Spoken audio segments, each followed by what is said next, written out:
If you've ever held a smartphone, powered up a wind turbine, or driven an electric car, you've benefited from the incredible power of rare earth elements. These 17 metals, including neodymium, europium, and yttrium, are vital to modern technologies. But their origins trace back not to Earth, but to the vast and violent crucible of the cosmos. To understand how rare earth elements, REEs, came to be, we must journey billions of years into the past, long before Earth existed, when the universe was still forming its first stars. After the Big Bang, the universe was a simple place, mostly hydrogen and helium, with a smattering of lithium. The heavier elements, the ones that make up planets, people, and rare earth metals, were forged in the hearts of stars. This process is known as stellar nucleosynthesis. But here's the twist: rare earth elements are not formed in ordinary stars. Their creation requires something far more cataclysmic, an event that can smash atomic nuclei together with enough energy to leapfrog past iron on the periodic table. These events are some of the most powerful in the universe. Supernova explosions: when massive stars exhaust their nuclear fuel, they collapse and explode as supernovae. These explosions are intense enough to synthesize many of the heavy elements, including some rare earths. In the last seconds of a star's life, temperatures and pressures soar, fusing atoms into elements like samarium and gadolinium. The explosion then hurls these elements into interstellar space.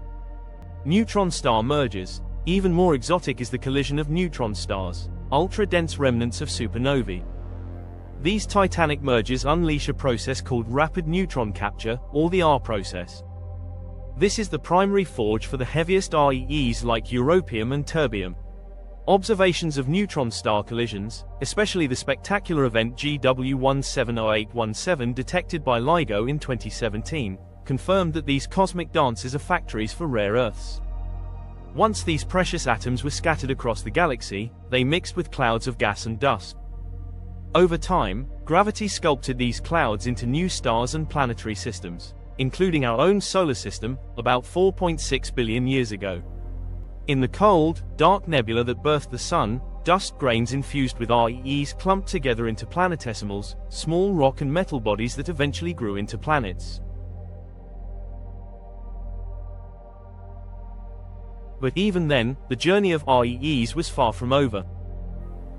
Despite their abundance in the universe, rare earths are unevenly distributed on Earth. That's partly due to their chemical properties. They bond readily with oxygen and often end up locked in minerals rather than concentrated ores. During Earth's early molten stage, most heavy elements sank into the core. But REEs are lithophile, meaning they prefer to stay in silicate-rich rocks near the crust. Over billions of years, volcanic activity and hydrothermal processes concentrated them into mineable deposits, especially in geologically stable regions like China's Bayan, Obo, or California's Mountain Pass. However, the process is incredibly slow and complex, requiring the right mix of conditions over deep geological time. That's why we call them rare, not because they are truly scarce in the Earth's crust, but because they are rarely found in economically viable concentrations. Every time you use noise-cancelling headphones, you're tapping into neodymium, formed in a dying star. When a wind turbine spins, it's driven by magnets forged in the aftermath of a neutron star collision. The red hues in your TV screen. That's europium, born in cosmic chaos. This connection is profound. The rare earth elements we rely on every day are ancient relics of interstellar violence. They are the fingerprints of the universe's most extreme events, quietly powering the tools of our modern world. Carl Sagan once said, "We are made of star stuff." The story of rare earth elements affirms this in the most tangible way. These elements are not only part of us, they connect us, linking Earth's surface to the deepest cores of stars and the darkest voids between galaxies. Understanding their origins isn't just a scientific journey, it's a cosmic epic that reminds us of our place in the universe. Every rare earth atom is a message from the stars, whispering tales of destruction, creation, and the unimaginable power of space.